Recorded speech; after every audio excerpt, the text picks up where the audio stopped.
ప్రవేశిస్తుంది. ఈయనకి పూజ చేసిన అక్షతలు గరిక తల మీద వేసుకుని అప్పుడు వ్రతం మొదలు పెడతారు. అప్పుడు నిర్విఘ్నంగా జరుగుతుంది. లేకపోతే ఏమైనా ప్రతిబంధకం రావచ్చు.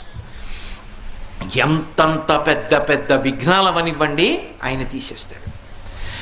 అది ఎంత పెద్ద విఘ్నం కానివ్వండి, ఆయనని తలుచుకుంటే మాత్రం ఇంకా విఘ్నం నిలబడదు. ఆ విఘ్నాన్ని తీస్తాడు. అందుకే ఒక్కొక్క దేవాలయంలో 2 విఘ్నేశ్వరులు ఉంటారు, 2 వినాయకమూర్తులు ఉంటాయి.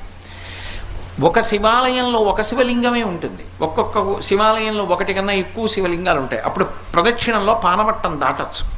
సరే, ఇప్పుడు శైవాగమానికి సంబంధించిన విషయం ఎందుకు, కానీ వినాయకుడు సాధారణంగా ఒక్కడే ఉంటాడు, ఉండాలి కూడా. కొన్ని చోట్ల ప్రత్యేక సందర్భాలలో ఇలా ఎందుకు పెట్టారండి అని మీరు అడిగారు అనుకోండి, వాళ్ళు చెప్పలేరు. కానీ ఒక్కొక్క చోట ఒక్కొక్క ప్రత్యేక సందర్భంలో 2 వినాయకులు ఉంటారు. 2 వినాయకుల్ని ఎందుకు ప్రతిష్ఠ చేస్తారంటే